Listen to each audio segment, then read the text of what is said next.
محمد نبينا بنور هدينا من مكة حبيبي نور سطع المدينة من صلى صلاته واتحلى بصفاته يا بخت اللي في ظله.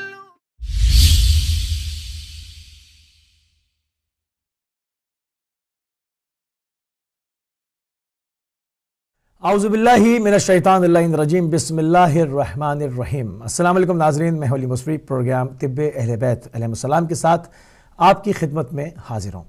ناظرین، جیسے کہ آپ کو ہمارے اس پروگرام کے فارمیٹ کا علم ہے کہ ہمارے پاس جو ہے وہ اس وقت موضوع عقل اور ڈپریشن چل رہا ہے، اور اس کی ایپیسوڈ نمبر 11 کے ساتھ ہم آپ کے سامنے جب ایک مرتبہ پھر حاضر ہیں اور اپنے جو موضوعات ہیں اس کو سلسلے کے ساتھ ترتیب کے ساتھ لے کر آگے بڑھنا ہے. فیملی پلاننگ کو ڈسکس کرتے ہوئے آگے ایک اور مرحلے میں جائیں گے، مگر قبل اس کے کہ ہم اپنی گفتگو کا باقاعدہ آغاز کریں، ہمارا پروگرام کا فارمیٹ یہ ہے کہ جو پورے ویک کے اندر ہمیں ای میلز موصول ہوتی ہیں ان کو کمپائل کر کے ان کے جوابات پہلے آپ کی خدمت میں دیے جاتے ہیں اور اس کے بعد پھر ہم اپنے موضوع کے اوپر جاتے ہیں.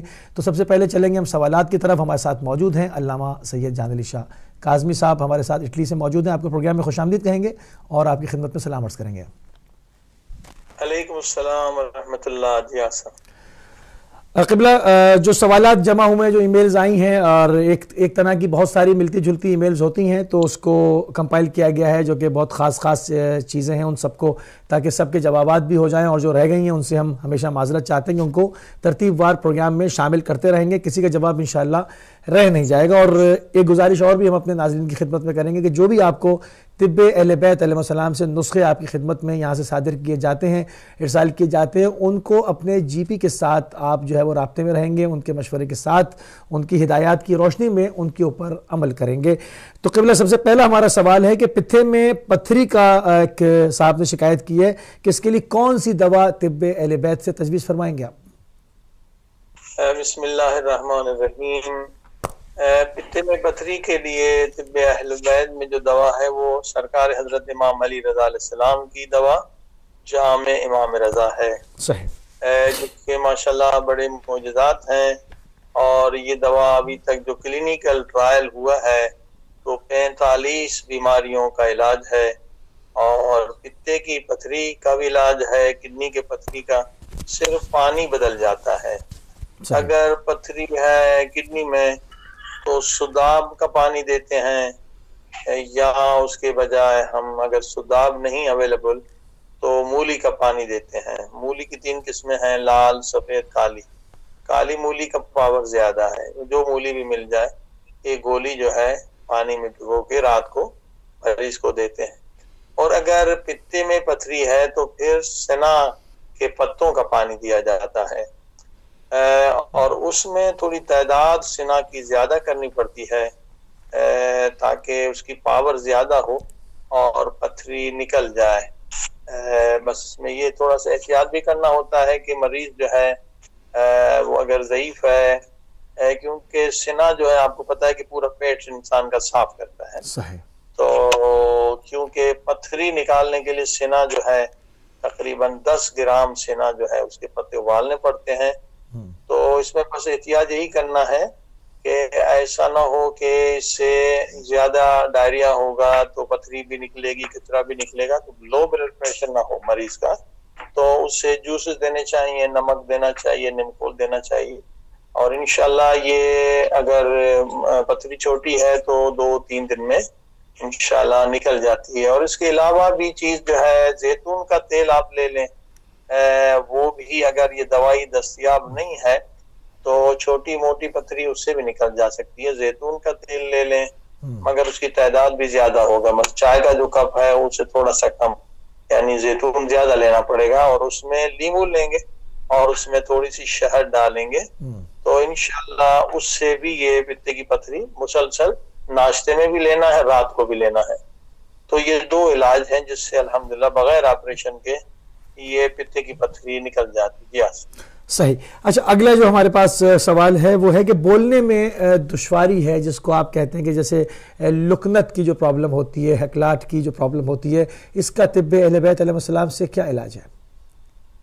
جی ہاں، یہاں پر بھی جامع امام رضا علیہ السلام کے موضع دیکھے گئے ہیں، یا حکم ہے حتیٰ کہ جو بچہ بول نہیں سکتا، ایسے بچے بھی آئے جو ڈاکٹروں نے کہا یہ نہیں بول سکے گا، لیکن الحمدللہ یہاں پر انار کا پانی دیا جاتا ہے، وہی ایک دوا ہے جامع امام رضا علیہ السلام، اور انار کے پانی کے ساتھ بچے کو، بچہ چھوٹا ہے بڑا ہے تو پوری جو گولی چھوٹی ٹیبلیٹس کے برابر ہوتی ہے اسے کھلانا ہوگا رات کے وقت، اور انشاءاللہ اس کے ساتھ جو ہے جیسے پہلے بھی بتایا گیا تھا کہ جتنے بھی طب اہل بیت کے نسخے ہیں اس میں لازمی ہے کہ 70 مرتبہ سورہ الحمد پڑھیں اور 1 مرتبہ دعائے توسل اور اس دوا پہ دم کریں، تو اس میں کیا 100% آپ کو فائدہ ملے گا۔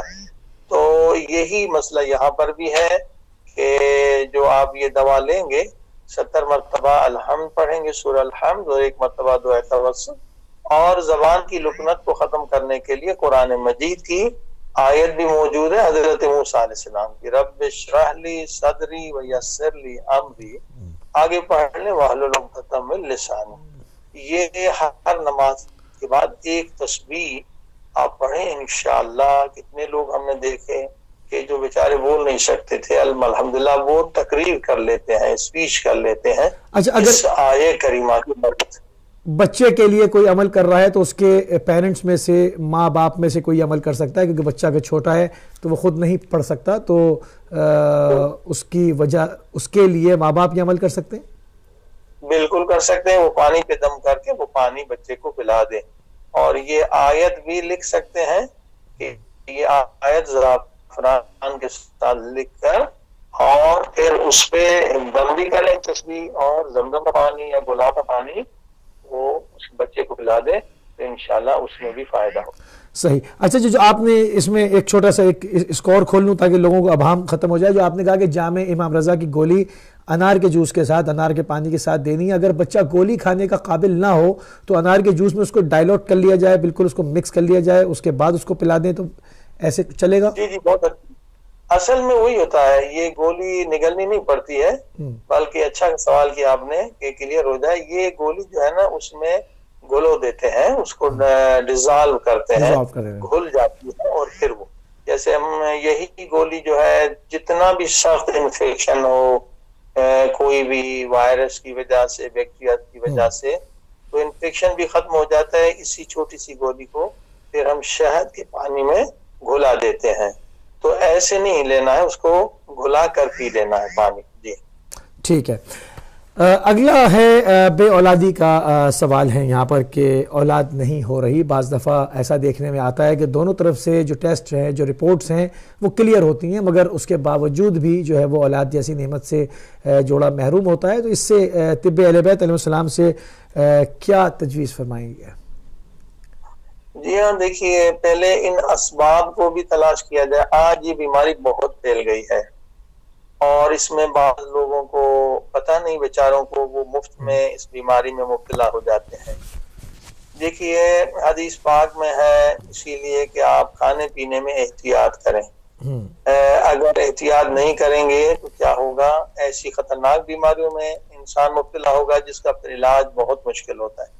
مثلا مردار، اب جو مردار کا گوشت کھائے گا یعنی بغیر ذبیحہ، تو یہ حدیث میں ہے کہ اس کو پھر یہ بیماری لگ سکتی ہے کہ اس بیچارے کو کبھی اولاد نہیں ہو، یعنی مردار جس کو ذبح نہیں کیا گیا۔ اب آج دیکھیے آج کل یہ دولت پرستی، پیسہ پرستی، دنیا پرستی اتنی بڑھ گئی ہے کہ خوف خدا ختم ہو گیا ہے۔ ہمارے ایک دوست جن کا کام تھا گوشت کو چیک کرنا، وہ بھی اسلامی ملک کی بات کر رہا تھا، نے کہا میں نے جا کے چھاپا لگایا، میں نے دیکھا کہ وہ 5-6 بکرے مردہ تھے اور وہ ان کو ذبح کر کے لوگوں کو حرام کھلا رہے تھے۔ تو یہ آج بہت بڑا مسئلہ ہے کہ لوگوں میں خوف خدا ختم ہو گیا ہے۔ خود ایک اور ہمارے جاننے والے تھے، انہوں نے کہا جی مولانا ہم کیا کریں، ہم نے بھی گناہ کیا ہے، ہم مرغیاں ذبح کرتے تھے تو مالک ہم سے غلطی ہو گئی، تو اس نے کیا 10-12 مرغیاں مر گئیں، تو ہم نے کہا اگر مالک کو بتائیں گے ہمیں نوکری سے نکال دے گا۔ ہم نے بڑا گناہ کیا، وہ جناب مرغیاں جو حلال گوشت کے نام پہ ہم بیچتے تھے ان کو ذبح کر کے اور لوگوں کو کھلا دی۔ تو آج یہ لوگوں میں خوف خدا ختم ہو رہا ہے۔ شرافت ختم ہو رہی ہے، لوگ پیسہ پرست ہو رہے ہیں، تو اس وجہ سے بازار میں حرام بہت زیادہ ہے، لہذا اس وقت خصوصاً گوشت کھانے میں بہت احتیاط کیا جائے۔ ساری بیماریاں جو گوشت اور اس سے ہوتی ہیں، اور پھر خدا نہ خواستہ اگر ہم نے غلطی سے بھی مردار کھا لیا، یا اسی طرح سے خون، جو خون انسان اگر پی لے یا کھا لے تو اس میں بھی یہی مسئلہ ہوتا ہے۔ اب اتنی بے ایمانی زیادہ ہو گئی ہے کہ وہ جناب پاکستان میں چھاپا لگایا کہ وہ چائے بیچنے والے پکڑے گئے، تو وہ گنے کا جو کچرا نکلتا ہے، جو اس کے پتے کی طرح بھوسا سا، اس میں خون ملاتے تھے اور چائے کے نام پہ لوگوں کو پلاتے، اتنے ظالم لوگ۔ تو اب بتائیے کہ کس قدر ملاوٹ ہے، خصوصاً یہ جو اسلامی ملک ہے مگر خلق خدا نہیں ہے، اور یہ چیز ہو رہی۔ تو خون کا بھی یہ ہے کہ خون، اب دیکھیے یہاں بعض لوگ جو ہیں کافروں کو تو کوئی پتہ ہی نہیں کہ خون نجس ہے۔ اب انگلینڈ وغیرہ دیکھیں گے کسی کا خون بہ رہا ہے تو وہ بھی یہاں پینا شروع کر دے گا، چاٹنا شروع کرے گا، یہ میری طاقت ضائع ہوگی۔ تو ایسا نہ ہو کہ ہمارے بچے بھی یہاں مسلمان بچے رہ رہے ہیں اور اگر ان کے علم نہیں ہے کہ خون نجس ہے تو دیکھیں گے انگریز بچہ جو خون پی رہا ہے تو اس کا بھی خون بہا کے وہ پینا شروع کرے گا۔ اچھا، کھانے میں بعض چیزیں ہوتی ہیں نا جو فارم آف بلڈ کہا جاتا ہے، مطلب جو کہ جو پیسز خون کے ہیں، مثلا جیسے پتا وغیرہ ہے، کلیجی، لوگ احتیاط نہیں کرتے، جو مکروہات میں آتی ہیں ان کو کھا لیتے ہیں، تو کیا وہ بھی اسی زمرے میں آئے گا؟ تلی اسی لیے حرام ہے، تلی برا خون ہے، اور اسی لیے تلی جو ہے اس کے کھانے سے بھی کئی بیماریاں ہو سکتی ہیں۔ اب دیکھیے کتنے مسلمان گھرانے انہیں پتہ ہی نہیں کہ تلی حرام ہے، اور وہ بیچارے تلی کھا لیتے ہیں، کیونکہ تلی میں گندا خون ہوتا ہے، اور اس گندے خون کے پھر نقصانات بہت زیادہ ہیں۔ صحیح۔ تو یہ لوگوں کو معلومات، اب مثلا اولاد نہیں ہوتی تو الحمدللہ جیسے بتایا گیا کہ طب اہلبیت طب وحی پروردگار ہے، تو یہاں پر مایوسی بالکل حرام ہے، ہر بیماری کا علاج موجود ہے، تو اس کا بھی علاج موجود ہے، روحانی علاج بھی ہے، اور عملی طب اہلبیت میں 2-4 دوائیں دی جاتی ہیں۔ ایک دوائی جو دی جاتی ہے زجر، اس کا نام ہے، اور دوسری اس کے ساتھ دوائی دی جاتی ہے کور۔ یہ 2 دوائیں الحمدللہ دی گئی ہیں۔ بہت سارے پیشنٹ ان کو ڈاکٹروں نے کہا تھا کہ جناب آپ کے اندر وہ چیز ہی نہیں ہے جس سے بچہ پیدا ہو سکے، لیکن الحمدللہ 1 ڈبی 2 ڈبی کھانے کے بعد جا کے ٹیسٹ کرایا تو وہ ڈاکٹر بھی حیران ہو گئے کہ معجزہ ہو گیا، اب آپ کے ہاں اولاد ہو سکتی ہے، اور اولاد ہو گئی۔ یہ تو دوائی ہے اہل بیت کی، لیکن اس کے دوائی کے بغیر بھی کچھ چیزیں ہیں جیسے میں نے زجر بتایا آپ نے، دوسری کون سی؟ زجر ہے اور کور ہے۔ کور، زجر اور کور، صحیح، یہ 2 دواؤں کا نام یاد کر لیں، زجر کور اور کور۔ کور تو اس لیے دی جاتی ہے کہ اصل میں اگر وہ جراثیم نہیں ہے جو بدن میں جس سے بچہ پیدا ہوتا ہے تو اس کا تو لیے زجر دی جاتی ہے، مگر کور اس لیے دی جاتی کہ ممکن ہے کہ کچھ کمزوریاں ہوں، کچھ مردانی کمزوریاں ہیں کسی شخص میں، اس وجہ سے اولاد نہیں ہو رہی، تو وہ کمزوری کو دور کرنے کے لیے کور دی جاتی ہے۔ اگر وہ اجزائی نہیں ہے جس سے بچہ پیدا ہوتا ہے تو اس کے لیے زجر دی جاتی ہے۔ اور پھر یہ ہوتا ہے کہ اگر خاتون میں کوئی مسئلہ ہے تو اس کے لیے خواتین میں جو بیماریاں ہوتی ہیں، مختلف بیماریاں ہوتی ہیں، اس کے لیے بھی 2-3 دوائیں دی جاتی ہیں۔ اگر خواتین میں کوئی مشکل ہے، سسٹ وغیرہ ہے، یا رحم میں اووری میں کوئی پرابلم ہے، تو وہ پرابلم بھی الحمدللہ 3 مرتبہ خاتون کو گرم پانی کر کے اور اس میں وہ دوائی ڈالتے ہیں، جب ٹھنڈی ہو جائے تو آدھا گھنٹہ اس میں بیٹھنا ہوتا ہے۔ تو پروردگار نے ان جڑی بوٹیوں میں ایسی چیز صلاحیت رکھی کہ سسٹ ختم ہو جاتی ہے، جبکہ یہاں پر سسٹ ہو جائے تو وہ آپریشن سے نکال کے پھینک دیے تھے، لیکن سسٹ ختم ہو جاتی ہے، اور کوئی اور بھی تقریباً جو زنانی بیماریاں ختم ہو جاتی ہیں، اور آمادگی رحم یعنی خاتون کے آمادہ ہو جاتی ہے کہ وہ بچے کو پیدا کر سکے۔ صحیح۔ اگلی ای میل میں ہمارے پاس قبض کی شکایت کی ای میل ہے کہ قبض میں جو ہے وہ کافی تکلیف ہے، مبتلا ہے، اور اس کی وجہ سے اور بیماریوں کا وہ قبض جو ہے وہ سبب بن رہا ہے، کیا کیا جائے؟ جی دیکھیے، لوگ قبض کو اہمیت نہیں دیتے، اور بعض لوگ سمجھتے قبض نہیں ہے ہمیں، قبض یہ ہے اگر آپ ٹوائلٹ میں جاتے ہیں کہ نہیں کہ آپ 5 منٹ سے زیادہ ٹوائلٹ میں بیٹھے رہیں. اگر انسان کا پیٹ صاف ہے تو جیسے آپ ٹوائلٹ میں جائیں تو رفع حاجت 1-2 منٹ میں ہونا چاہیے، 2 منٹ زیادہ سے طہارت، اور آپ کو واپس آنا چاہیے، ٹوائلٹ سے نکلنا چاہیے. زیادہ بیٹھنے کے لیے بھی مکروہ ہے ٹوائلٹ میں بیٹھنا. تو لوگوں کو یہ احساس نہیں ہوتا ہے، اور قبض جو ہے کئی بیماریوں کا حتیٰ کہ کینسر کا بھی سبب بن سکتی ہے. اور یہ قبض یعنی کہ آپ کا ڈائجسٹو سسٹم کام نہیں کر رہا ہے. لہذا جو سب سے آسان اور سب سے نیچرل چیز ہے گلاب کے پھول ہیں. انہیں گلاب کے پھول 2-3 پھول جو ہے وہ شہد میں لے کر رات کو سونے سے پہلے کھانا چاہیے. اگر اس سے فائدہ نہیں ہوتا اور قبض بہت پرانی ہے، بہت شدید ہے، پھر وہی سینا کے پتے ہیں وہ 15 منٹ ابال لیں.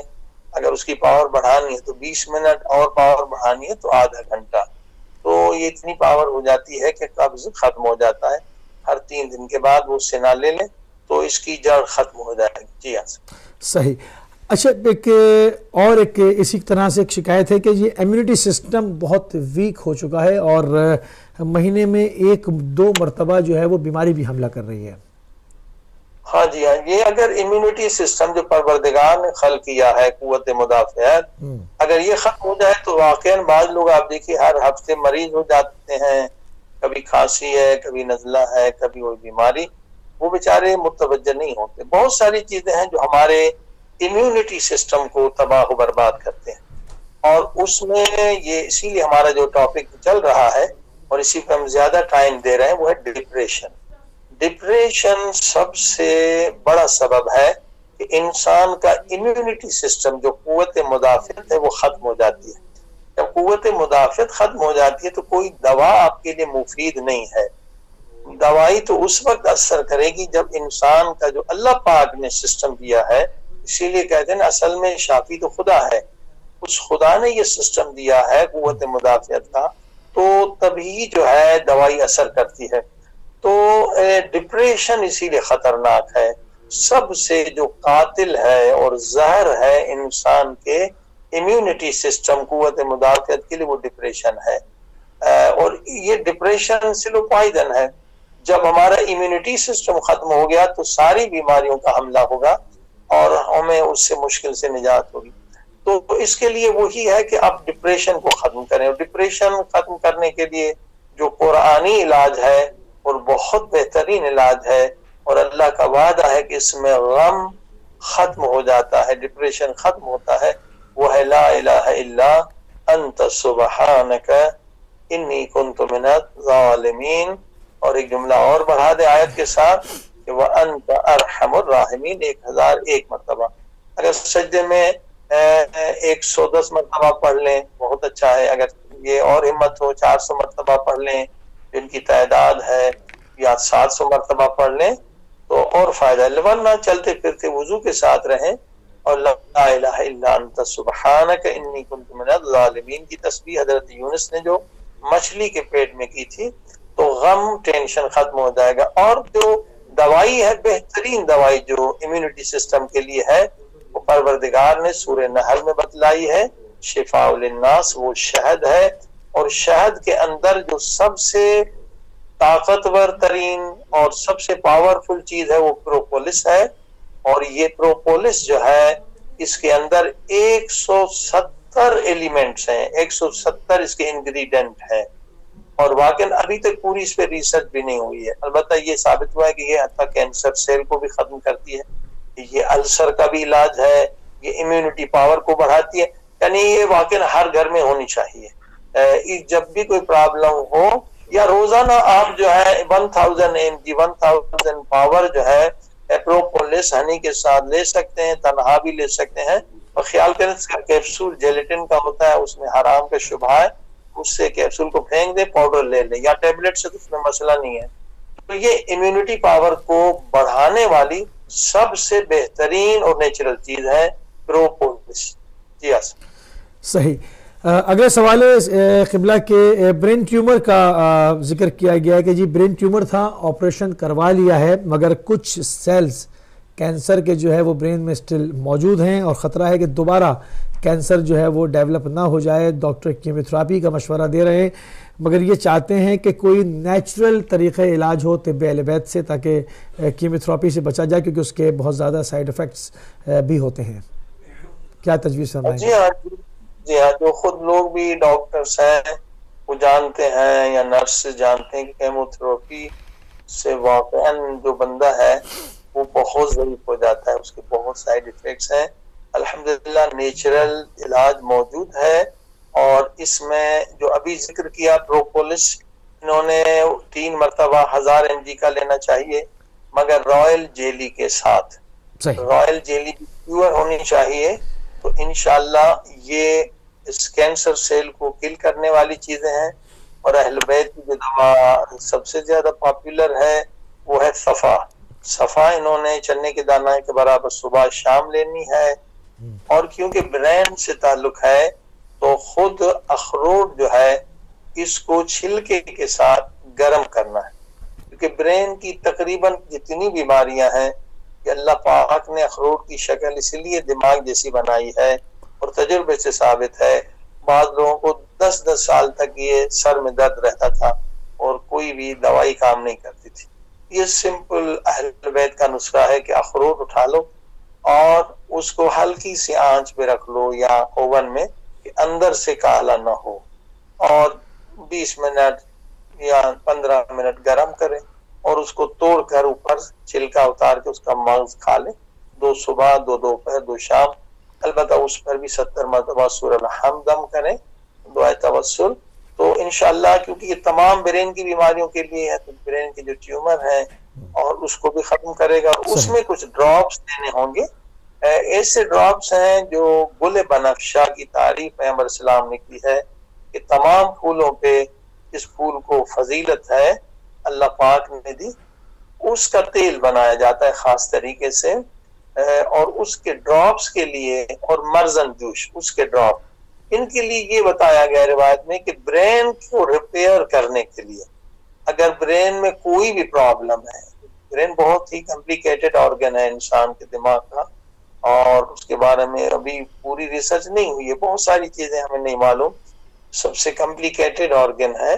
تو جہاں بھی کوئی پرابلم ہو تو حدیث پاک میں یہ ہے کہ یہ اسے ریپیئر کر دیتے, یہ آئل جو ہے. اچھا, وہ جو آئل ہے 2 قسم کا ہوتا ہے, ایک پائے کنجد ہوتا ہے سیمن سیڈ کے ساتھ اور ایک زیتون کے ساتھ ہوتا ہے, کون سا والا ناک میں ڈالا جائے گا؟ بہت اچھا یاد دلایا آپ نے کہ مرزن جوش اور جو گلے بنفشے کے 2 قسم ہوتے ہیں. ایک بنتا ہے زیتون کے تیل کے ساتھ, وہ باڈی کے اوپر لگانے کے لیے ہے, مگر دماغ کے اندر جو ڈالتے ہیں وہ تل کے ساتھ یعنی کنجد کے ساتھ ہوتا ہے. اور جیسے پہلے بھی بتایا گیا تھا کہ خود سر پہ مالش کرنے کا بہت فوائد ہیں, یہ بہت ساری سر کی بیماریاں ختم. پہلے لوگ بچوں کے سر پہ مالش کیا کرتے تھے, حدیث میں بھی اس سے عقل بڑھتی ہے. آج کل وہ ہم لوگوں نے مالش چھوڑ دی ہے, تو یہ الزائمر, MS ڈیزیز اور دیگر بیماریوں میں مبتلا ہو رہے ہیں. مستحب ہے, سنت ہے سر پہ رات کو سونے سے پہلے تیل لگانا, تو یہ بیماریوں سے انسان بچ جاتا ہے. جی ہاں صحیح. آخری سوال آج کا, اور اس کے بعد ہم بڑھیں گے اپنے موضوع کی طرف, کہ خاتون کی ہمارے پاس ای میل ہے, اس میں انہوں نے اس کا ایک ڈیفرنٹ علاج مانگا ہے وظائف سے, کہ شادی نہ ہونے کی وجہ سے سخت ڈپریشن میں مبتلا ہیں مگر وظائف سے علاج چاہتی ہیں. جی ہاں, یہ واقعاً میں ایک بہت بڑی مشکل ہے کہ جو ہمارا ٹاپک بھی چل رہا ہے, انشاءاللہ بریک کے بعد اس پہ گفتگو کریں گے, کہ جن لوگوں کو مثلاً اچھا رشتہ نہیں ملتا, شادی خصوصاً خواتین زیادہ ڈپریشن میں چلی جاتی ہیں اگر ان کی عمر 30 سال سے زیادہ ہو جائے, پھر رشتے نہیں آتے, پھر اگر رشتے آ بھی گئے تو پھر اولاد نہیں ہوتی. یہ اصل میں والدین کی غلطیاں ہیں, اور کہیں پر خود لڑکیوں کی غلطیاں ہوتی ہیں کہ اچھے رشتے آتے ہیں مگر وہ انہیں ٹھکرا دیتی ہیں, تو پھر واقعی ڈپریشن میں انسان چلا جاتا ہے. مگر الحمدللہ طب اہل بیت میں کیونکہ صرف دوا نہیں ہے, قرآنی وظائف بھی ہیں, دعائیں بھی ہیں, تو ایک بہت پاورفل عمل ہم بتا دیتے ہیں آپ کو کہ جن لوگوں کی بھی شادی نہیں ہو رہی ہے, شادی نہ ہونے کی وجہ سے بھی آپ دیکھیے کتنے لوگ, 1 2 نہیں لاکھوں کروڑوں لوگ ہزاروں بیماریوں میں مبتلا ہو جاتے ہیں، چاہے لڑکا ہو یا لڑکی. اور ڈپریشن خود ایک حصہ ہے، اور جو دوسری بیماریاں خصوصاً مثلا جن ممالک میں فحاشی ہے، عریانی ہے اور ہر طرح کا ننگا پن ہے، تو وہاں بہت پریشر ہوتا ہے نوجوانوں پر، اور وہ اس وجہ سے کئی بیماری مبتلا ہو جاتے ہیں. خود ہمارے پاس لوگ کئی مرتبہ آئے ہیں جو سخت ٹینشن میں مبتلا تھے، گناہ سے بچنا چاہتے تھے، مگر ان بیچاروں کی شادی نہیں ہو رہی تھی. یہ اسی لیے حدیث میں ہے کہ اتنا بڑا ثواب ہے کسی کی شادی کروا دیں تو ایک حج کے برابر ثواب ہے. آپ اسے ڈپریشن سے نکال رہے ہیں، اسے گناہ سے بچا رہے ہیں. لوگ پھر جو گناہوں میں مبتلا ہو جاتے ہیں، اور جو شریف آدمی ہے گناہوں میں مبتلا نہیں ہوتے تو بیماریوں میں مبتلا ہو جاتے. شادی نہ کرنے کی وجہ سے خواتین میں بہت ساری بیماریاں ہوتی، اس لیے حدیث پاک میں ہے، امام جعفر صادق علیہ السلام فرماتے ہیں کہ جس پھل ہے نا، یہ لڑکی بھی اس طرح سے، لڑکا بھی اس طرح سے، پھل کی طرح ہے. لڑکی لڑکے، پھل جب پک جائے نا تو آپ فوراً درخت سے اتار دیں. اگر آپ نے نہیں اتارا تو کیا ہوگا؟ وہ پھل سڑنے لگے گا، وہ گلنے لگے گا، اسے کیڑے لگیں گے. تو جب بھی لڑکی جوان ہو جائے، بالغ ہو جائے، اسلام یہی کہتا ہے فوراً اس کی شادی کرا دیں. اگر لڑکے لڑکی کی شادی نہیں کرائیں گے، وہ غلط راستوں پہ چلے جائیں گے، ممکن ہے ایڈز میں مبتلا ہو جائے، ممکن ہے سرویکل کینسر مبتلا ہو جائے. تقریباً کتنی بیماریاں، مثلا ایک رپورٹ ہے کہ صرف نیو یارک شہر میں جو سیکشول ڈیزیز ہیں، یعنی گناہوں کی وجہ سے، زنا کی وجہ سے، ہر روز 30,000 لوگ مختلف بیماریوں میں مبتلا ہوتے ہیں، کیونکہ وہ غیر شادی شدہ ہوتے ہیں یا بے راہ روی پہ آتے ہیں. تو اپنی نسل کو بچانے کے لیے، اولاد کو بچانے کے لیے اسی لیے حکم ہے کہ فوراً شادی کرا دیں. اور جب پہلے شروع نہیں ہوتی شادی، عمریں بڑھ جاتی ہیں، تو خصوصاً خواتین کا بہت بڑا مسئلہ ہے کہ وہ بیچاری ڈپریشن میں چل. تو میں 2 عمل بتا رہا ہوں جو تجربہ شدہ عمل ہے، کہ انشاءاللہ ان پر آپ عمل کریں اور پروردگار آپ کی مشکل حل کرے گا، گناہ سے بھی بچ جائیں گے. اسی لیے فرمایا کہ ایمان مکمل ہوتا ہے، دین مکمل. ایک عمل 2 رکعت نماز ہے، کہ 2 رکعت نماز حاجت پڑھتا میں پڑھتی ہوں، سنت قربتاً اللہ. یہ جو ہے بدھ سے شروع کریں، بدھ جمعرات جمعہ، 3 دن کا عمل ہے، بدھ جمعرات جمعہ. اس کا طریقہ یہ ہے کہ پہلی رکعت میں سورہ الحمد پڑھیں گے، اور اس کے بعد دوسری رکعت میں سورہ مبارک یاسین پڑھیں گے.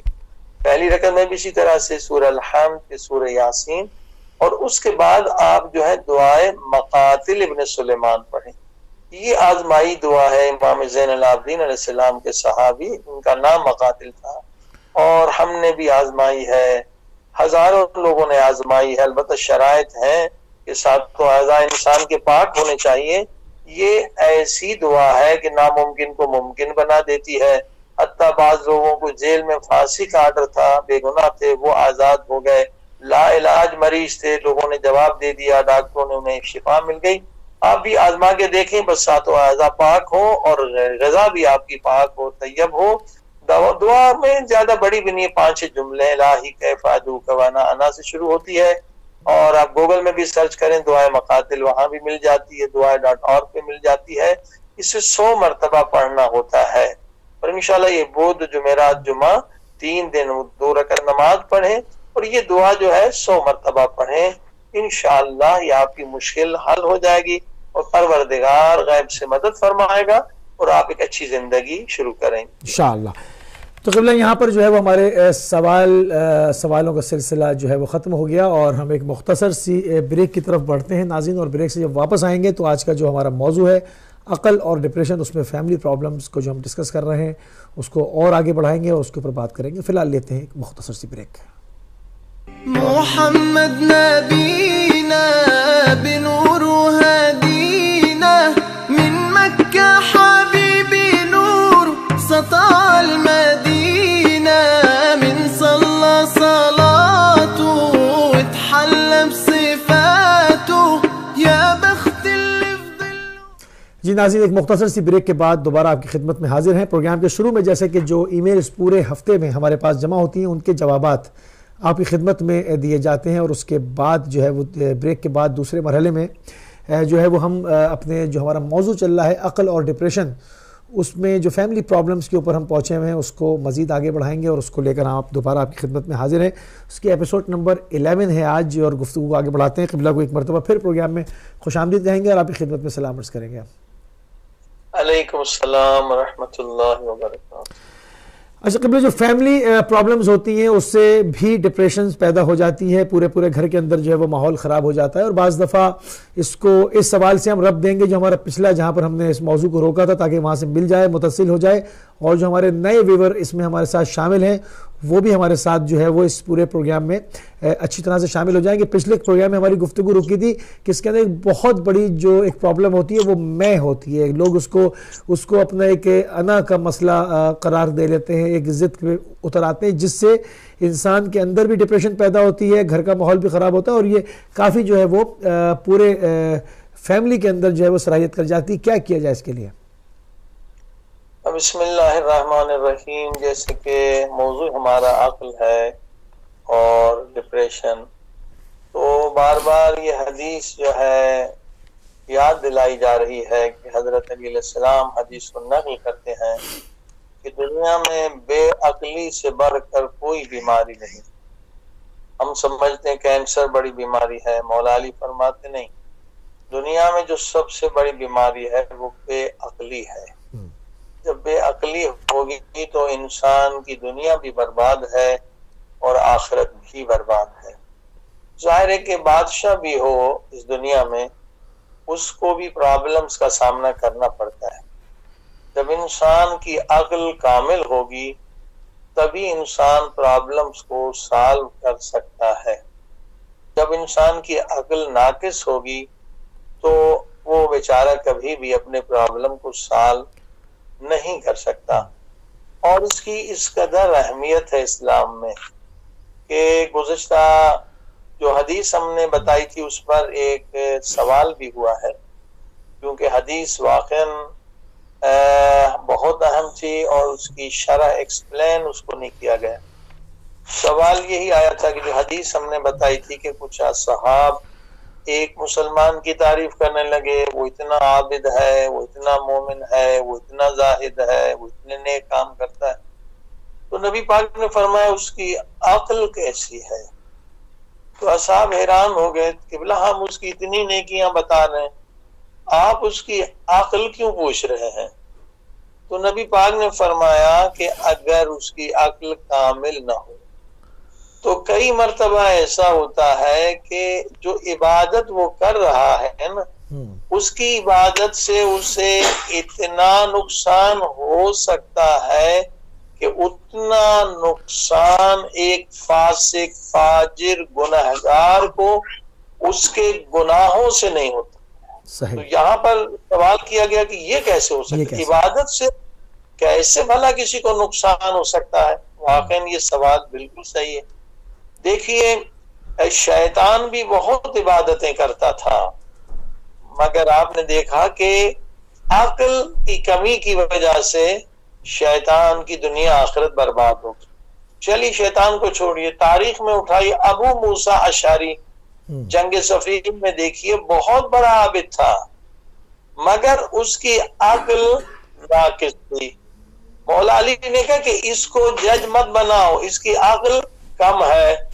لوگ دھوکے میں آ گئے کہ یہ جناب بہت بڑا عابد ہے، اور اس نے واقعاً وہ نقصان کیا، ابو موسیٰ اشعری نے وہ نقصان کیا جو ایک فاسق فاجر ترین شخص بھی اتنا نقصان حضرت علی علیہ السلام کو نہیں دے سکتا تھا.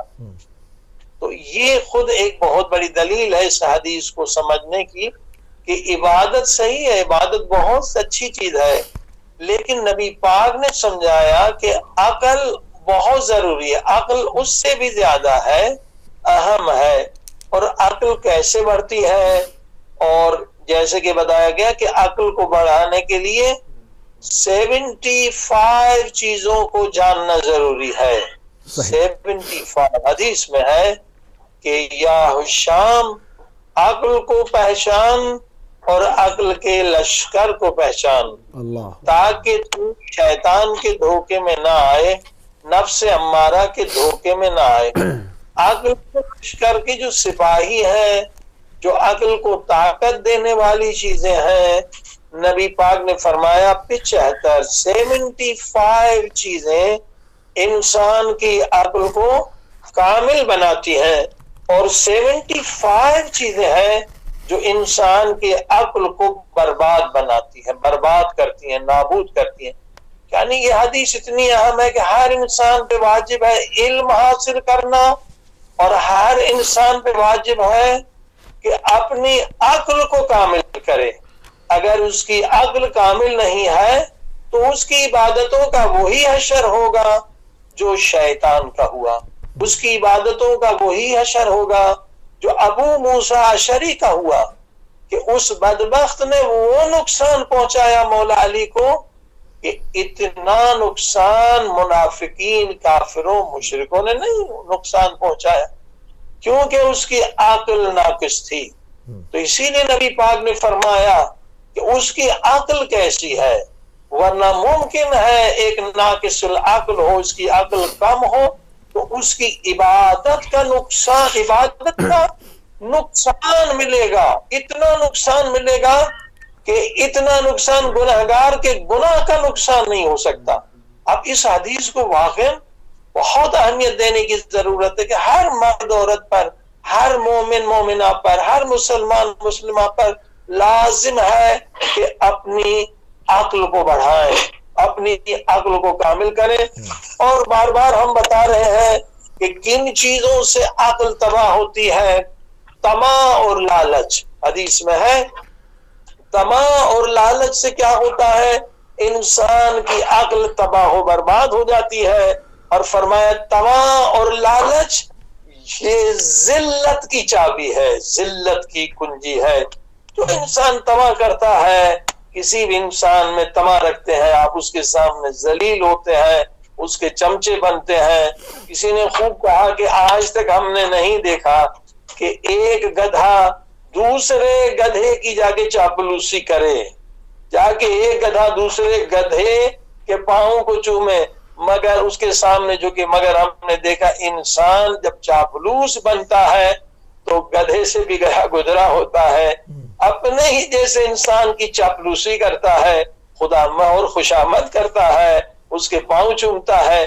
یہ طمع اور لالچ اسے ذلیل کر دیتی ہے۔ اور حدیث میں طمع اور لالچ انسان کی عقل کو اغوا کر دیتی ہے، پھر انسان کی عقل نہیں رہتی۔ اسی لیے حکم یہ شرک ہے، طمع و لالچ۔ تمام امیدیں اللہ پاک میں رکھیں، خالق وہی ہے، رازق وہی ہے، ہر شے کا مالک وہی ہے، بندہ وسیلہ ہے جس کی آپ طمع و لالچ میں اس کی خوشامد کر رہے ہیں۔ اس بیچارے کو یہ نہیں پتا کہ میں آج زندہ رہوں گا یا کل مر جاؤں گا، جسے اپنی موت کا پتہ نہیں ہے، آپ اس سے مانگ رہے ہیں، یہ ذلت ہے۔ اسی طرح سے گزشتہ درس کا خلاصہ آج ہم دوستوں کو بتا دیں جو نئے ہمارے ساتھ شریک ہو رہے ہیں کہ کن چیزوں سے انسان کی عقل کا خون ہوتا ہے اور کن چیزوں سے عقل بڑھتی ہے۔ مثلا مال دنیا، اگر سب سے اہم ترین چیز آپ کے نزدیک پیسہ ہے، ڈالر ہے، تو یقیناً اس فکر سے، اس عقیدے سے آپ کی عقل کم ہوگی، کیونکہ مال دنیا فانی ہے۔ جو سب سے اہم ترین چیز دنیا میں ہے وہ ایمان ہے، انسان کا دین ہے، پیس آف مائنڈ ہے، یعنی سکون سے رہیں۔ وہ پیسہ کس کام کا کہ آپ ارب پتی تو بن جائیں مگر خود اولاد آپ کی دشمن ہو جائے، بیوی آپ کی دشمن ہو جائے، خود آپ کی حفاظت وہ خطرے میں ہو جائے، پیس آف مائنڈ ختم ہو جائے۔ اور دوسری چیز جو فرمایا، جو چیزیں عقل کو نقصان دیتی ہیں، فنا سے محبت، فنا سے محبت، یہ عقل کی کمی ہے۔ مثلا گاڑیوں کے لوگ عاشق ہیں، کپڑوں کے عاشق ہیں، گھروں کے عاشق، یہ فانی چیزیں ہیں، ختم ہو جانے والی چیز ہے۔ اس کے عاشق بنے جس سے فنا نہ ہو۔ فنا کسے نہیں ہے؟ اللہ کی ذات کو فنا نہیں، اور ہر کام جو اللہ کے لیے آپ کریں گے اس سے بھی فنا نہیں ہے۔ اسی طرح سے جو کام آپ انبیاء کے لیے کریں گے، اہل بیت کی رضا کے لیے کریں گے، اسے بھی فنا نہیں۔ تیسری چیز جس سے عقل کم ہوتی ہے وہ غفلت ہے۔ غفلت میں بیٹھے ہوئے ہیں، طرح طرح کے خیالات آ رہے ہیں۔ غفلت ایک لمحے کی ہو تب بھی عقل کم ہوتی ہے، مگر اگر آپ ہمیشہ ذکر خدا میں مشغول ہیں، یا صلوات پڑھ رہے ہیں، یا سبحان اللہ کہہ رہے ہیں، یا استغفر اللہ کہہ رہے ہیں، تو یقین آپ کی عقل بڑھ رہی ہے۔ دیکھیں خود سبحان اللہ کا ذکر، دیکھیے اللہ کے ذکر کا فائدہ نبی پاک صلی اللہ علیہ وسلم فرماتے ہیں کہ اگر کوئی اللہ کی راہ میں 100 گائے کو قربان کرے، مگر اس سے افضل ہے کہ اگر پورے خلوص کے ساتھ، توجہ کے ساتھ، اللہ کی عظمت کو دیکھ کر، اللہ کی مخلوقات کو دیکھ کر، اللہ کے کمالات کو دیکھ کر اگر 100 مرتبہ کہے سبحان اللہ سبحان اللہ، تو یہ 100 گائے کو قربان کرنے سے افضل ہے۔ ذکر کی اتنی فضیلت ہے۔ اور یہ جو ہمارا ٹاپک بھی چل رہا ہے کہ فیملی پرابلمز میں، اگر جوائنٹ فیملیز میں جو پرابلمز ہوتے ہیں اس میں ایک وجہ ہوتی ہے حسد۔ مثلا جب جوائنٹ فیملی ہوتی ہے تو شیطان جو ہے بیوی کو الگ سے حسد دلاتا ہے، اور کبھی شوہر کی بہن کو الگ سے حسد دلاتا ہے، حتیٰ کہ کبھی ماں کو زیادہ حسد آتا ہے کہ میرا بیٹا مجھ سے زیادہ بیوی سے پیار کر رہا ہے۔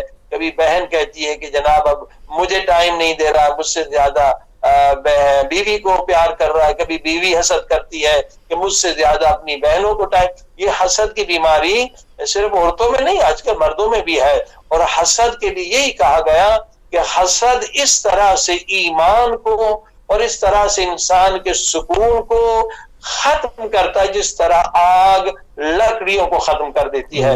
اور یہ حسد کی بیماری بہرحال انسان میں ہوتی ہے۔ اس کو ختم کرنے کے لیے جو وظیفہ بتایا گیا وہ کیا ہے کہ 1001 مرتبہ انسان سبحان اللہ کہے، جس کے اندر بھی حسد ہے، چاہے بیوی کے اندر ہو، بہن کے اندر ہو، ماں کے اندر ہو، 1001 مرتبہ سبحان اللہ ہر روز پڑھنے سے حسد جو ہے دل سے نکل جاتا ہے۔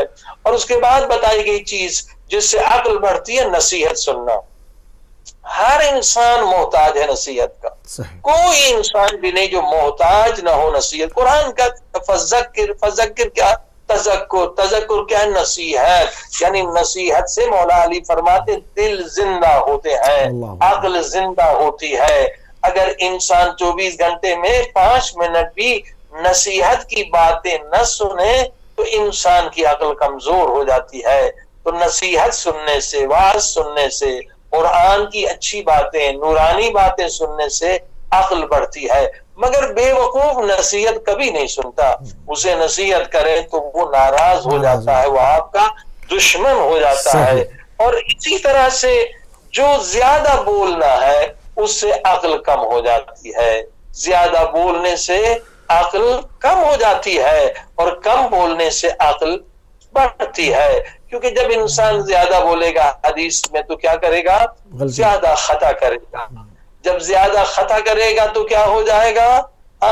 وہ انسان آہستہ آہستہ بے حیا ہو جائے گا۔ بے حیا بنانے، بے حیا ایمان ہے۔ زیادہ بولنے والے اکثر بے حیا آپ کو دیکھیں، انہیں حیا نہیں آتی، شرم نہیں آتی، نہ باپ کے سامنے، نہ استاد کے سامنے، بزرگ کے سامنے۔ زیادہ بولنے کی سب سے بڑی ایک بیماری ہے بے حیا ہوتی ہے، اور حیا نہیں تو ایمان نہیں۔ حدیث میں جو زیادہ بولتا ہے زیادہ خطا کرتا ہے، اور جو زیادہ خطا کرتا ہے کیا ہو جاتا ہے؟ بے حیا ہو جاتا ہے۔ اور جب بے حیا ہو جاتا ہے تو اس کا دل مردہ ہو جاتا ہے، اس کا ایمان ختم ہو جاتا ہے، اور اس کا ٹھکانہ جہنم میں۔ یعنی زیادہ بولے نا انسان 1000 مرتبہ سوچے یہ جو بول رہا ہوں اس سے خدا راضی ہے یا میرا نفس راضی ہے۔ کچھ لوگوں میں آپ دیکھیں عادت ہے، وہ ضرور جواب دیں گے، اصلاً ان پہ کنٹرول نہیں ہے۔ یہ خطرناک بیماری ہے۔ آہستہ آہستہ وہی لوگ گستاخ نبی بنے ہیں، گستاخ امام بنے ہیں کہ زبان پہ کنٹرول نہیں. کہ قرآن مجید کی آیت ہے فلا وربک لا یؤمنون حتی یحکموک فیما شجر بینہم. اسی طرح سے بس ہر ایک الٹا سیدھا جواب دینا تھا تو نبی امام کو بھی اس نے ویسے ہی الٹا سیدھا اس نے جواب دینا ہی دینا ہے. اب کو اس نے نصیحت کی نہیں آپ کے اندر بھی خرابی. پیغمبر سے گستاخی کی, امام سے گستاخی کی. یہ زیادہ بولنے کا یہ خطرہ ہوتا ہے. انسان گستاخ ہے, پہلے ماں باپ کا گستاخ بنے گا, بزرگوں کا, مومنوں کا, پھر آخر نبی اور امام کا گستاخ بنے گا. لہٰذا انسان زبان پہ کنٹرول کرے. یہ زبان خود جو ہے کم بولنے سے عقل بڑھتی ہے, اور اسی طرح سے زیادہ کھانے سے انسان کی عقل کم ہوتی ہے, ہزاروں بیماریوں میں مبتلا ہو جاتا ہے, سب سے پہلے قبرستان چلا جاتا ہے یا بیمارستان چلا جاتا ہے. اسی طرح سے فرمایا بخل یعنی کنجوس پن جو ہے, کنجوس کو خدا عقل نہیں دیتا. واقعی یہ عقل اللہ دیتا ہے, جب اچھا عمل کریں گے تو ملے گا. فرمایا سخی کو عقل ملتی ہے. جو انسان سخی ہوتا ہے حدیث میں ہے اسے خدا عقل دیتا ہے, عقل نور ہے. بخیل کو خدا عقل نہیں دیتا, بخیل ہمیشہ بے وقوف رہتا ہے. اور اس کے بعد فرمایا گناہ چھوٹا ہو یا بڑا یہ عقل کا خون ہے. گناہ سے انسان کی عقل کم ہوتی ہے, چاہے گناہ چھوٹا ہو یا بڑا. اور عقل کیسے ہوتی ہے؟ فکر کرنے سے عقل بڑھتی ہے. ہم 24 گھنٹے بس گپے لگا رہے ہیں, گپے سن رہے ہیں, ٹی وی سن رہے ہیں, ہم فکر ہی نہیں کرتے. جو آج کی سب سے بڑی بیماری ہے یہ واٹس ایپ جن لوگوں نے فری میں دیا ہے, یہ خود ایک پورا برنامہ, ایک پروگرام ہے. ایک بہت بڑے شخص کے بعد ایک ڈاکٹر صاحب کہتے ہیں, ہم امریکہ میں نیو جرسی ملنے گئے, وہ بہت ایک بڑا سیاستدان حکمران تھا. ہم نے کہا آپ کے گھر میں وائی فائی, کہ ہمارے گھر میں وائی فائی نہیں. وہ کیوں؟ کہ وائی فائی ہمارے پاس کی واٹس ایپ وغیرہ تو ہم نے اسی لیے لوگوں کو مشغول رکھا ہے کہ لوگ اسی میں مشغول رہے, مگر ہم نے اپنے بچوں کو کبھی گھر میں واٹس ایپ کی اجازت نہیں دی. ہمارے بچے ڈاکٹر بنیں گے, ہمارے بچے حکمران بنیں گے. یہ لوگوں کو جو بے وقوف لوگ ہیں جن کا وقت کی عزت نہیں ہے, کیونکہ اللہ نے خود بھی فرمایا حدیث میں جس کو وقت کی عزت نہیں خدا اسے عزت نہیں دیتا. اب دیکھیں کتنے لوگ ہیں 10-10 گھنٹے واٹس ایپ پہ بیٹھے ہوئے. ہاں یہ اسراف ہے, وقت کا اسراف پیسے کے اسراف سے زیادہ ہے. کہ لوگوں کو پتہ نہیں کہ یہ دشمن کی سازش ہے. پہلے تو لوگوں کو لگایا تھا کہ 2 گھنٹے کرکٹ دیکھ لو اور 2 گھنٹے اب ہاکی دیکھ لو, فٹ بال. اب یہ جو شیطان ہے انہوں نے کیا بنا دیا, ایک کھلونا بنا دیا, آپ کے جیب میں ڈال دیا, واٹس ایپ ہے اور ایمو ہے, اور ان لوگوں کتنے گھنٹے بیٹھے ہوئے ہیں. یہ بے وقوف ہے, اس سے عقل کم ہوتی ہے. جتنا اب نہ دین کا فائدہ نہ دنیا کا فائدہ, اور آپ کی آئی سائٹ ویک ہو رہی ہے, ریڈیشن آپ کے دماغ میں جا رہے. اب حساب رکھیں کہ اگر 2 گھنٹے یا 4 گھنٹے آپ روزانہ واٹس ایپ پہ بیٹھے ہوئے ہیں, یوٹیوب پہ بیٹھے ہوئے, کوئی علم نہیں پڑھ رہا ہے, ادھر ادھر کے لطیفے سن رہا ہے, تو آپ اس کو کاؤنٹ کریں. 2 گھنٹے 4 گھنٹے, اگر 80 سال آپ کی عمر ہے تو 20 سال عمر آپ نے واٹس ایپ کی راہ میں ختم کر دی. اللہ, یہ سازش ہے دشمن کی کہ لوگوں کو جاہل رکھو. اپنے گھروں میں انہوں نے وائی فائی بند کیے. واقعی وائی فائی سے ریڈیشن ہے کہ ہمارے بچے ڈاکٹر بنیں گے, ہمارے بچے سائنسدان بنیں گے. یہ جو بے وقوف مسلمان ہیں ان کو واٹس ایپ پہ لگا دو, بے وقوف لوگ ہیں ان کو یہ ٹیلی گرام, یوٹیوب, اس میں مشغول رکھو, اور اس سے عقل کم ہوتی ہے. سب سے بڑا اسراف وقت کا, اللہ نے وقت کی قسم کھائی, والعصر ان الانسان لفی خسر. جس نے وقت کو عزت نہیں دی خدا اسے ذلیل کرے گا, خدا اسے عزت نہیں دے گا. آج ہم واٹس ایپ پہ 2 گھنٹے برباد کریں, یہ ہماری عقل کی کمی ہے, یہ عقل کا قاتل ہے, اسراف. اب وہ چیز جا کے دیکھیں جس سے عقل بڑھے, آپ کا علم بڑھے, آپ کی تقوی بڑھے. جیسے حضرت عیسیٰ علیہ السلام نے کہا کہ کن سے ملیں, کن سے بات کریں, کہا ان سے ملیں, ان سے بات کریں جن سے بات کرنے سے خدا یاد آ جائے. آج لوگ اپنا وقت برباد کرتے ہیں. تو فکر کا موقع نہیں ملتا. جتنی فکر کریں گے اتنی ہماری عقل بڑھ گئی. فکر کیا تو پتا چلا 2 گھنٹے 4 گھنٹے اگر ہم نے واٹس ایپ پہ لگائے تو 20 سال عمر ہم نے اپنی تباہ و برباد کی. کل اس کا جواب قبر میں دینا ہوگا, قیامت میں دینا ہوگا. 20 سال میں ہم کتنی مخلوق خدا کی خدمت کر سکتے تھے. ہاں, یہ ہم نے اپنے عقل کو خون بنایا. فکر نہیں ہے تو ہم بے وقوف ہیں. فکر سے عقل بڑھتی ہے. ہمیشہ عقل مند فکر کرتا ہے, احتمال ضرر دیتا ہے. شاید یہ نقصان اور پھر فرمایا عجب اور تکبر سے عقل کم ہوتی ہے. جو انسان متکبر ہوتا ہے خدا اسے کبھی عقل نہیں دیتا. جو اپنی عبادتوں پہ ناز کرے، اپنے علم پہ ناز کرے، ناز کرنا یہ عجب ہے. امام فرماتے اس سے عبادت بھی ختم ہو جاتی ہے اور عقل بھی ختم ہو جاتی ہے. اور بے وقوف اور عقل مند میں پہچان یہ ہے کہ عقل مند کی اگر تعریف کرے اسے تکلیف ہوتی ہے کہ مہربانی مہربانی بس بھائی بس بس بس بس کرو. اسے اچھا نہیں لگتا، مگر بے وقوف بڑا خوش ہوتا ہے کہ میری تعریف ہوتی رہے. یعنی تعریف سننے سے بھی عقل کم ہوتی ہے. اور عقل مند کی پہچان یہ عقل مند با وفا ہوتا ہے. عقل مند بیوی شوہر سے با وفا ہے، عقل مند شوہر بیوی سے با وفا، عقل مند بچے والدین سے با وفا ہوتے ہیں. عقل مند انسان خدا سے با وفا ہوتا ہے. جس میں وفا نہیں خدا اسے بھی عقل نہیں دیتا. اور اس کے بعد جو اپنی جہالت کا اعتراف، جو انسان فوراً اپنی غلطی کو مانے، فوراً جہالت کا اعتراف کرے، یہ چیز اللہ کو پسند ہے. اللہ پاک اسے نور عقل دیتا ہے. مگر جو انسان ابو جہل کی طرح ضد کرے، نہیں نہیں میری غلطی نہیں ہے، نہیں نہیں میں صحیح ہوں، خدا اسے نور عقل نہیں دیتا. اور اگر غلطی ہو جائے، کسی پہ ظلم زیادتی ہو جائے، عقل مند فوراً معافی مانگتا ہے. مجھ سے غلطی ہو گئی، معذرت سے ساتھ میں نے آپ کو تکلیف دی. معافی مانگنا عقل کی دلیل ہے، کیونکہ اللہ کا حکم ہے تم دوسروں کو معاف کرو، میں تمہیں معاف کروں گا. تم دوسروں سے معافی مانگو، کیونکہ اگر پبلک پہ ظلم کیا تو اللہ بھی معاف نہیں کرے گا. تو معذرت کرنا، معافی مانگنا یہ دلیل ہے عقل کی. غلطی ہو جائے انسان معافی مانگ لے. اور اس کے بعد ٹینشن اور اسٹریس ہرگز عقل مند کے پاس نہیں آتا. وجہ کہ قرآن مجید میں اللہ نے فرمایا کہ ہم نے سکینہ نازل کیا ہے، سکون نازل کیا ہے. کیونکہ عقل مند کے لیے ایمان کے بعد سب سے اہم ترین چیز کیا ہے؟ پیس آف مائنڈ ہے. اسے ہمیشہ سکون کیوں رہتا ہے کہ وہ ہر ایک کو معاف کر دیتا ہے کہ جس نے مجھ سے زیادتی کی، جس نے مجھ پر ظلم کیا، میں نے سب کو معاف کر دیا ہے. خدا تو مجھے بھی معاف کر لے. جو معاف نہیں کرتے وہ ٹینشن میں رہتے ہیں، وہ غصے میں رہتے ہیں. بہرحال یہ مختصر چیزیں تھیں جو ہم نے بیان کی اب تک. کن چیزوں سے عقل کم ہوتی ہے، کن چیزوں سے عقل بڑھتی ہے؟ البتہ 75 چیزیں ہیں، تقریباً آدھی چیزیں اور رہتی ہیں جو انشاءاللہ آگے بیان کریں گے. جی حسن صحیح. اچھا، ایک اس کے اندر ایک پہلو اور بھی ہے کہ اقتصادی جو مسائل پیدا ہو جاتے ہیں انسان کی شادی کے بعد، وہ بھی ایک بہت بڑا جو ہے وہ سبب بنتے ہیں ڈپریشن پیدا کرنے میں فیملی کے. اس کا کیا حل ہے؟ جی ہاں، دیکھیے اللہ پاک نے قرآن مجید میں وعدہ کیا کہ تم نکاح کرو. ان یکونوا فقراء یغنہم اللہ من فضلہ. اگر تم فقیر ہو، ایسا کم ہے تمہارے پاس، اللہ فرماتا، وعدہ ہے، قرآن کا وعدہ ہے کہ میں تمہارے رزق کو زیادہ کر دوں. اب پتہ یہ چلا کہ یہ اللہ کا وعدہ، یہ تو غلط ہو نہیں سکتا. پھر کیوں رزق کم ہوتا ہے؟ شادی کے بعد اقتصادی مشکلات کبھی نہیں آنی چاہیے، لیکن اگر آتی ہیں تو اس کی وجہ ہے.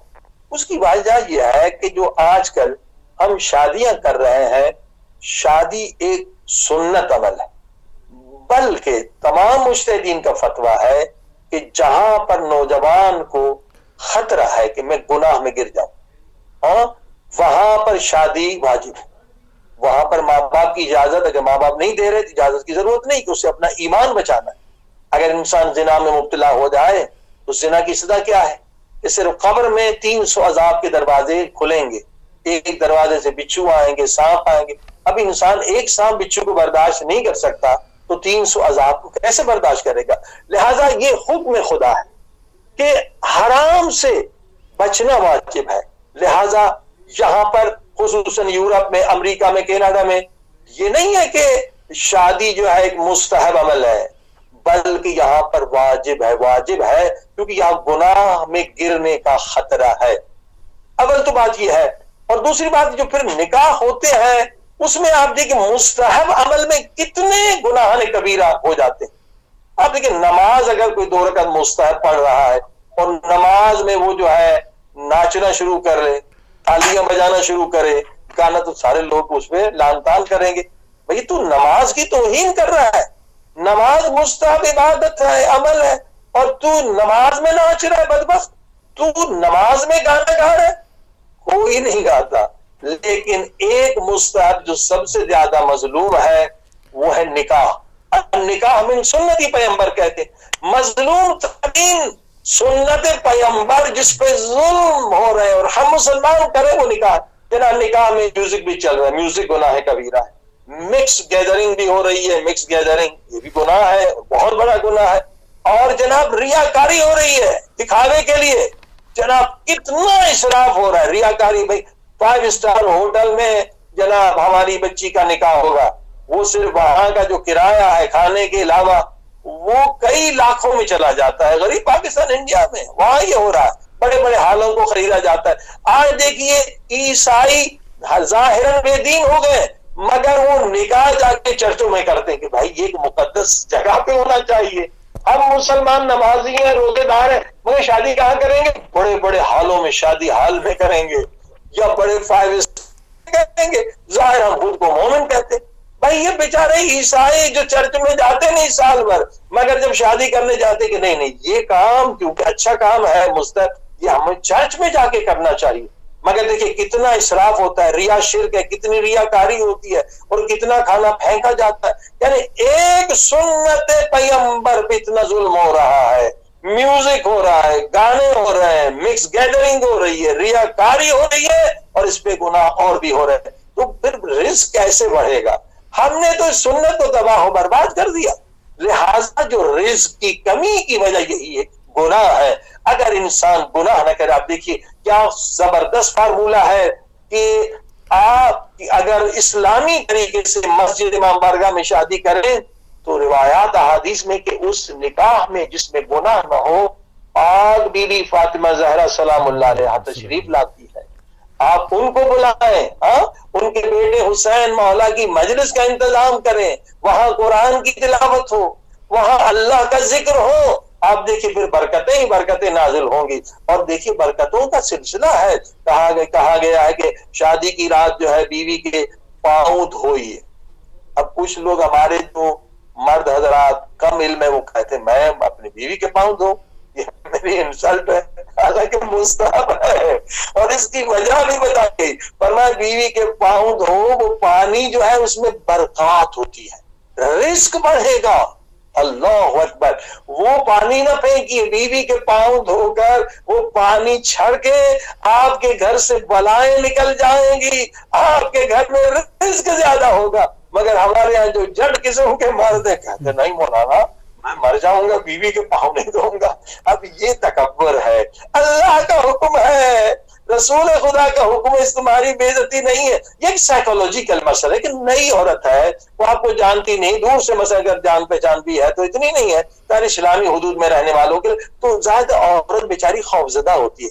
عورت ماں کو چھوڑ کے آ رہی ہے, باپ کو چھوڑ کے آ رہی ہے, گھر کو, سائیکولوجیکلی اس کے ذہن پہ زیادہ ڈپریشن ہوگا, ایک خوف بھی ہوگا. تو یہ اسلام کا حکم بہت سائنٹیفک ہے, بہت سائیکولوجی ہے. جب وہ دیکھے یہ میاں تو میرا پاؤں چوم رہا ہے, پاؤں دھو رہا ہے, نہیں دھو رہا ہے, تو یقیناً یہ مجھ پہ ظلم نہیں کرے گا. ایک اسے گارنٹی ملے گی, ایک اسے اطمینان ہوگا. مجھے فرمائے اس لیے سائیکولوجیکلی اللہ پاک نے یہ حکم دیا ہے کہ پہلا کام جو ہے 2 رکعت نماز کا بھی حکم ہے کہ دونوں 2 رکعت نماز پڑھے. تو اب دیکھیں یہ جو برکات کی چیزیں ہیں اس پہ ہم عمل نہیں کرتے, اور اسراف پہ اسراف ہوتا ہے, ریاکاری پہ ریاکاری ہوتی ہے, یقیناً پھر ساری برکات ختم ہو جاتی ہیں, انسان قرض میں چلا جاتا ہے, اور جب قرضہ آتا ہے, قرض مرض ہے, اس کا اثر فیملی پر پڑتا ہے, پھر جھگڑے شروع ہو جاتے ہیں. جی ہاں صحیح. قبلہ بہت مشکور ہیں, بہت ممنون ہے, کیونکہ موضوع جو ہے وہ کافی پھیلا ہوا ہے, مگر ہمارا اس کا یہ سلسلہ ہے گفتگو کا جو ہے وہ جاری و ساری ہے. انشاءاللہ جو پوائنٹس مزید ابھی ڈسکس ہونے تھے مگر وقت کی تنگی کی وجہ سے رہ گئے ہیں, تو وہ سلسلے وار جو ہے وہ اس پروگرام میں آگے جو ہے وہ شامل ہوتے رہیں گے. اور جو ای میلز ایڈریس افشا کیا گیا اسکرین کے اوپر, اس سے پورے ہفتے جو ہے وہ ای میل ریسیو کی جاتی ہیں. اور منڈے کے روز جب ہم یہ پروگرام سٹارٹ کرتے ہیں تو جیسے کہ ہم نے پروگرام کے اوائل میں بھی عرض کیا کہ سب سے پہلے آپ کے سوالوں کے جواب دیے جاتے ہیں, اور اس کے بعد جو ہے وہ ہم اپنے موضوع کے اوپر آتے ہیں. اگلے ہفتے بھی انشاءاللہ زندگی رہی تو اسی طرح سے اس پروگرام کو آگے لے کر چلیں گے. بہت مشکور ہیں, بہت ممنون ہے قبلہ, آپ نے اپنا قیمتی ٹائم دیا ہم کو, بہت شکریہ, جزاک اللہ. بہت شکریہ, خدا حافظ, امان اللہ. سلام. جی ناظرین, آپ دیکھ رہے تھے پروگرام طب اہل بیت علیہ السلام سے عقل اور ڈپریشن، اس کو لے کر ہمارا آج 11واں یہ ایپیسوڈ تھا فیملی پرابلمز کو لے کے. انشاءاللہ ابھی اس کے اندر بہت سارے نکات رہ گئے ہیں، بہت سارے پوائنٹس رہ گئے ہیں، مختلف جہتوں کے ساتھ اس کے اوپر گفتگو کرنی ابھی باقی ہے. تو انشاءاللہ اس کو آگے سے آگے بڑھاتے لے جائیں گے، اور جو بھی پرابلمز ہیں آپ کی وہ انشاءاللہ ان کو اس پلیٹ فارم سے سالو کرنے کی کوشش کریں گے. ہمارے پروگرام کا وقت ختم ہو گیا. انشاءاللہ کل آپ سے دوبارہ ملاقات ہوگی. اجازت دیجیے. السلام علیکم ورحمۃ اللہ وبرکاتہ. محمد نبينا بنور